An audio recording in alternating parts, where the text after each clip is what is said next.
Hello, dear listener. I have something truly special to share. It's an exclusive invitation to join me in Mexico for an intimate and luxurious 3-day retreat along the beautiful Pacific coast of Zihuatanejo, taking place the weekend of the spring equinox, March 18th through the 20th. There's also an optional day to stay through the 21st for some special ceremonies that are happening in the area for the equinox. But the retreat itself is the 18th through the 20th, really an opportunity not to be missed. And I'm offering one lucky listener a discounted ticket on this weekend that I've just been loving into being actually for several years now as COVID and, everything. But when we conceived of building this place, our home down here, it's really what we envisioned, bringing people down here for retreats, for trainings, because we felt and we knew that this space was special. And as people keep coming down and we keep getting the feedback, how magical it is, we want to share it in a really intentional way. Be working with the 4 elements, earth, air, fire, water, the metaphors of the season. We'll set sight on a new vision for our mothering journey and creating a deeper connection to self and Mother Nature. So to win a discounted ticket, rate and review this show on Apple Podcasts. Screenshot it and DM it to me on Instagram at Dr. Gertrude Lyons. And remember, the most important thing to mother is yourself. Give yourself permission to take a retreat this year. And besides, who said mothers can't go on a spring break? I'll see you there.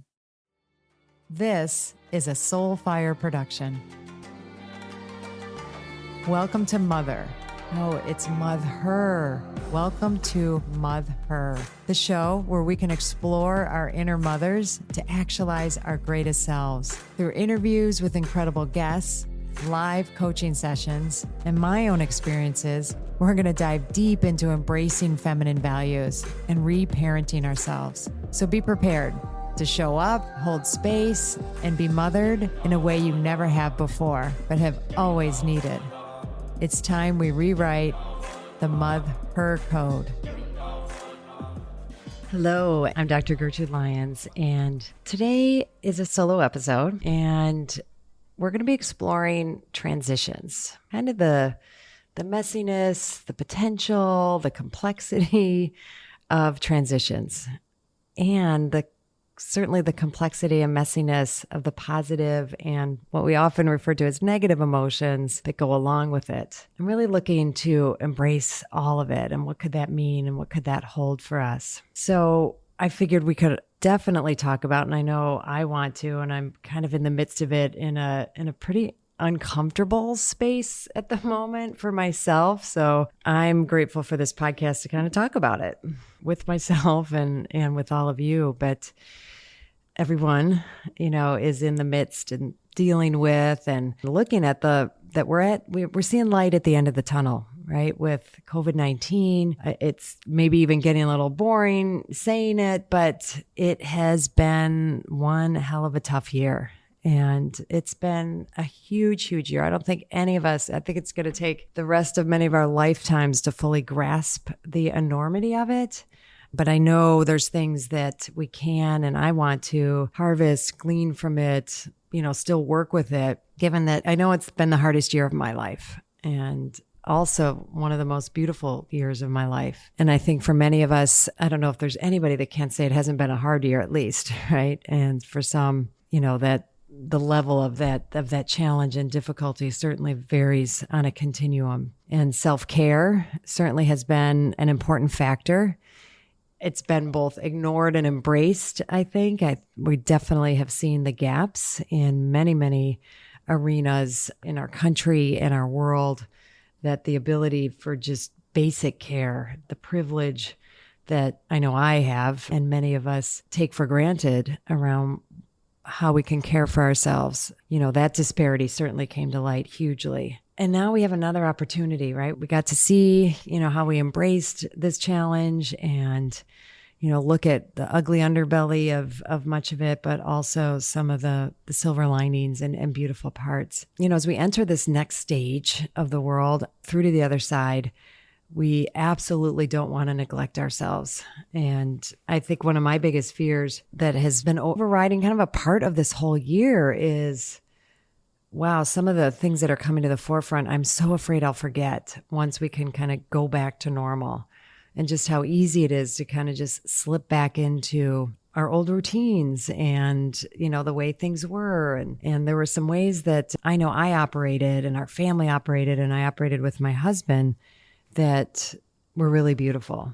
But more and more, many of us are getting vaccinated. Things are opening up. I've personally had some very awkward times. It's like, okay, if you're fully vaccinated and you're with other vaccinated people, or you don't have to wear your mask, and like, really? Like, what does that really mean? And is it true? And, still a lot of unknowns in that regard, right? But it's exciting, and everyone's talking about it, how excited they are to get out and start doing things. And I noticed, now I have clients who are saying, oh my gosh, maybe next appointment, we could see each other in person. And I'm like, yeah, for sure. And then it was starting to hit me like, all right, but how's that going to look really? Like, there's the being on Zoom for coaching sessions. It had some definite pluses and minuses, right? But still a beautiful delivery system and, a way that the job can still get done really beautifully. So as a couple of people, I'm, setting up sessions to do in person. I'm like, that just mixes things up. I'm not worried about the COVID aspect of it. It's more the lifestyle aspect of it. Right. And feelings that I have about that. And that's one of the things I want to focus on. I know I talked about it a little bit at the new year, right? That everybody was like, let's leave 2020 behind and just move on. And I don't advocate for that. I do advocate moving on, of course, but not without, some semblance of our really taking stock and allowing all the feelings that are coming with this transition. So, while I have some joy and excitement about being able to, return to life as it was, also some sadness. One of the biggest that I've felt sad about is, the contact connection and the everyday connection with my husband. And granted, we have kids that are grown and out of the house, but this COVID year has afforded us some really deep, meaningful connection with each other and, threw us together in ways that we never would have at this stage of their transition, where it's like, yes, go, you should be, creating your own life and off on your own. And the fact that we had some chunks of time together and really used them, very proactively and deeply is super meaningful to me. And I'm aware of like, well, without kind of that forced situation, I feel sad. Like, how will that happen again? And I wouldn't want to recreate it for the same reason, obviously, but that intentional time that we had together, I now have to create myself, right? And that's one of the things, and I think one of the reasons why research shows that chaotic, tumultuous, upsetting times are the ripest. And transitions, those usually are happening because of transitions in our lives, and some that are really beautiful, like weddings and funerals and graduations and, big transitions that, are kind of a natural part of life, that we have these inflection points, having a baby, all of that. But, this one was thrown at us, but without them, how do we create them ourselves? Right. And that's what I'm looking at. Like, how do I keep infusing, this level of depth of personal work? And I got to be sequestered away, both in our home in Chicago and in our place in Mexico. And, that allowed kind of an incubation, a cocoon type atmosphere, and even a womb type atmosphere that allowed me to really nurture myself and grow and along with my family, like I talked about. So I'm feeling a little anxious. I'm feeling scared. And that's one of the things I want to spend a little time underlining in this is embracing all of our emotions during this time. And I'm going to name them because at the right foundation, we ascribe to, and what the research, shows as 5 primary emotions that we can name and be aware of are fear, hurt, anger, sadness, and joy. And most of the time when people hear those 5, they're like, why is there only one positive or one good one in those 5? And a lot of our curriculum and the curriculum I work with women in the mastermind and other programs is that all of them are good. And we need to be having, naming, feeling fully at their fullest at times, all 5 of those emotions. I'm going to say them again: fear, hurt, anger, sadness, and joy. They all serve a function. Every one of them has an important function. I mean, if you take fear, for example, that was probably the earliest emotion to come online, in our brains and our nervous system, because it kept us alive and it keeps us alive. If you didn't experience fear, you were eaten. It was a very black and white atmosphere in that way. And it was a very light and dark, way of, either or sort of living. And fear kept us alive. And then so did our hurt. Hi, I'm so excited to share with you my 2024 Spring Equinox Self-Mothering Retreat that's happening this March 2024. And I would love for you not only to consider it, but to attend. But in considering it, hey, just knowing that you would be leaving cold weather, if that's the space that you're in, and coming down to just magnificently beautiful, warm, nourishing place of Zihuatanejo, Mexico. Zihuatanejo meaning land of the goddess women, and coming to really take time for yourself. Okay. And that I am learning more and more isn't just a nice thing to do or something extravagant or something selfish. It's essential. And I really want you to take it seriously, to consider, just think about what would it take for me to go. It's a 5.5-day retreat, getting from where you are, getting there, landing there, and then being in a space that is all about you. It's all about nourishing you. It's all about tuning into you, using everything around us, the nature, the food, the beautiful people, the rituals, ceremonies. I bring it, we really bring it. And we go deeper and deeper as the days go on, and we release, we let go, we bring in what is nourishing, what is empowering, what is that space of just really divine feminine energy. And we do it in the community of women. It's not for everyone. I will be honest, if the idea of leaving and not making it work, or it's just too hard, not for you. If the idea of, spending that amount of time inwardly focused and going to that level of self-awareness doesn't sound like something you're willing to do or put the time and energy into, then it's not for you. And it's good to know that, right? So this is for people who are serious about what it means to mother themselves, what it means to take time for ourselves, and that gift and what that gift can bring to us. It was originally right after my fall retreat. It filled right up. But now some people, it turns out, are not able to come. So I do have a handful of openings. And if you're listening to this and you're willing to take that step, please reach out to me.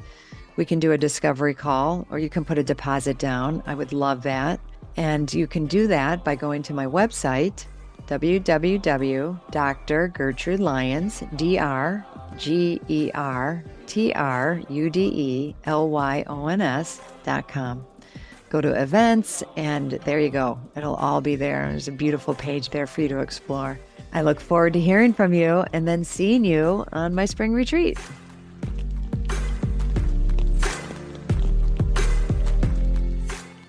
Hurt kept us alive, because once we started living in communities and relationship, we needed to feel hurt in order to maintain our place in the community and in the relationship and know how to navigate that. But they're all physiologically a part of us, right? Anger, shows what we care about, what we're passionate about. Oftentimes, it can be kind of a reactive emotion that underneath it we can usually find some fear or some hurt, but it's a really important emotion. And as I'll underline, when we experience them and feel them responsibly, I say that over and over again, but oftentimes we get, the bad impression or the bad feelings about some of these emotions because in our upbringings, they weren't used responsibly. Anger not used responsibly can turn into irresponsible rage and physical violence, obviously, where no one is advocating for that. But, letting out our anger, through this year of COVID, there was a lot to be angry about and a lot for us to feel our genuine anger and still, right? And we want to harness that and not just kind of get lost in the like, oh, yay, we get to kind of go back to how we were, because how we were was great in some ways and not so great in a lot of ways. And it's just, our system is going to want to go back to what was known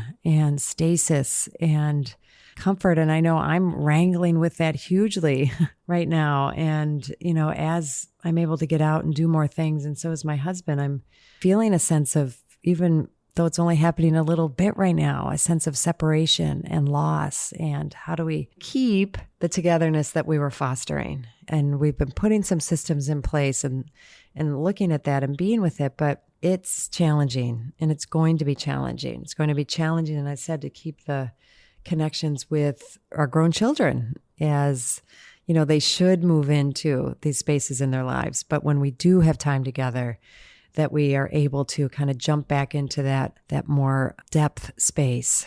We're together for this long weekend. Right now I'm recording this, and it's Monday of the long weekend, and we have been able to share some meaningful moments together, building on the momentum we've gained in this past year, and noticing it's a little more challenging. We're talking a lot about, what's ahead for us in these coming months. So I'm wanting us to look at what's taking stock, right? And taking stock. And as we take stock of what was really hard this year, we may not have been able to feel like we had the space to feel the emotions of some of the deeper challenges. I know it's going to be important for us to feel those when things are a little more normal and not quite so pressured, to go back to those times, feel those feelings, feel those emotions of some of the deep fear that we had along the way.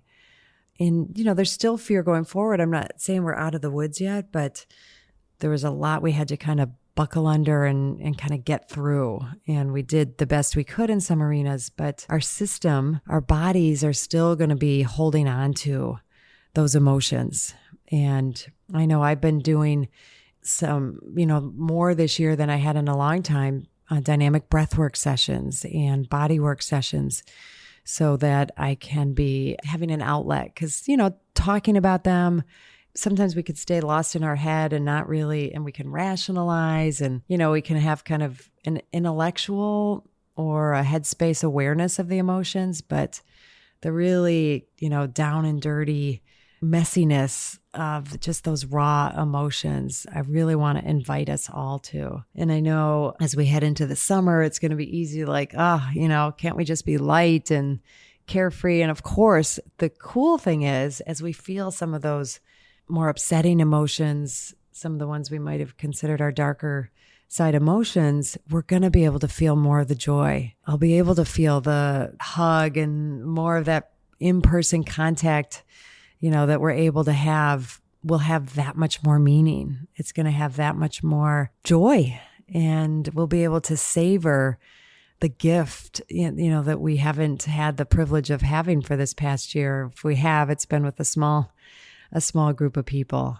So we want to allow that. And the biggest pathway to allow that is opening ourselves up to all of our emotions and in all of these transitions, right? So in the midst, we're probably going to be going to, even more weddings coming up, or, more graduations that we're able to have parties and gatherings in person. And what will it take to not just kind of fall back into, the comfort of our norm, the ease of it, which in some ways can be great, but in other ways can be a little flat.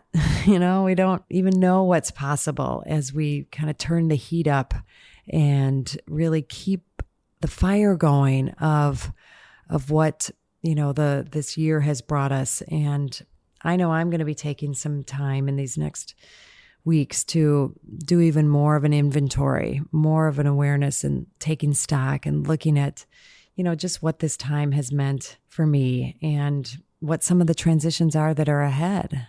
I'm recording this podcast after having very recently lost a dear, dear friend to cancer.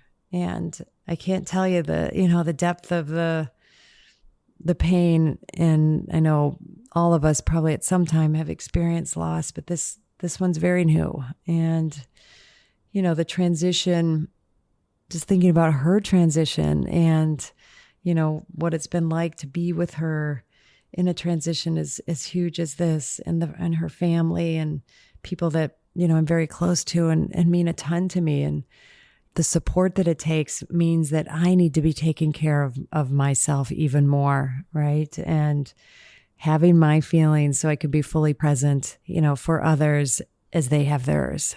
And I think that's, for me, one of the big lessons out of this year. My daughter just graduated from college. She's going to be transitioning, moving many states away, halfway across the country. And in COVID times, that seemed like really cool and great. And now that it's actually happening, I'm like, oh, that's so far away. And it's beautiful. I'm so happy and so, so proud of her. But it's also, important for me to feel all my feelings, the sadness and the fear, as a mom, separating and, having some fears for sure, and letting myself have those and having all of them. Right. My husband is in some transitions himself, and, me transitioning from doing everything online to, what's going to be in person, and embracing it all and being and living with it all. And so I'm hoping that as I'm talking about this for myself and the journey I've been on and, what I'm headed into, and taking what really worked in this past year, which was having my feelings fully and diving in and mixing it up and kind of adding to the discomfort in some way, but out of that, having some really beautiful things emerge, that we can keep that going, that life can be more like that. And there's a lot of healing to be done from this year. There's a lot that we saw that we're going to need to mother into being about ways that we, need to take care of ourselves so that we can then take care of the world in a much more conscious, mindful, and full feeling sort of way. So I want to kind of leave us with, I know I talked broadly, okay, generally, let's, make sure and have our feelings, but some tips and just some structures on how you can do that so that we stay mindful, right? And make this transition ones where we are really continuing to any little piece that we built for ourselves where we were mothering ourselves, we want to continue. So I want to underline, one that I'm always reminding myself to do throughout the day is to take some moments through the day and just stop and look inside and see, what am I feeling in this moment? And if it's possible, if someone's around that I can share that with, or I can say it out loud, or I can write it down, but to tell my system that having my feelings through the day is normal and it's good. And it creates a flow and an on-ramp for me. If I live with, or I have other people that I'm with and I can share those, that's even better. And sometimes a structure that I often share is doing the feelings game, right? Where everyone, especially if you do it at the end of the day, but at any point you can do it and share something about your day or last couple days where you have felt each one of those 5 emotions: fear, hurt, anger, sadness, and joy. Believe me, if anyone says, I didn't have any hurt today, it's like, nope, you just weren't aware of it. But because we have all 5 of them all through our day, all the time. And if, you want to kind of take it the next level, notice and raise some awareness. I haven't talked about it in, so much in this podcast, but notice if I'm doing any behaviors that are contrary to having my emotions, or I'm doing things to numb them. As Judith Wright calls them, our soft addictions. And am I engaging in a soft addiction right now? And if I am, okay, but to notice and say, what maybe am I feeling or was I feeling before I just ate that box of cookies, or, was on my phone on TikTok for an hour, anything like that we're, doing more of or excessively. What might I be feeling? And I know that's going to be a really important one for me over these next days in some of these bigger transitions. So I leave you with those. Validate your feelings, validate other people's feelings. Let's really make that one of our campaigns. I'm going to personally make it a campaign, as we transition out of this time and use it as the beacon and the light that really is at the end of the tunnel for many of us. So I leave you with that. I wish you well, blessings, and be with you next time. Thank you so much for choosing yourself and taking the time to listen to this podcast. As always, please rate, review, and subscribe to Mother. Wait, no, subscribe to Mother Her. It helps other people who need this message, aka all women, well, actually everybody, men included. I'm honored to have you on this journey in mothering yourself. Remember, change is uncomfortable, but it's beautiful, and it starts with us. And if you can't wait until next week's episode, follow me on Instagram and LinkedIn at Dr. Gertrude Lyons or at my website, drgertrudelyons.com. I'll see you next time.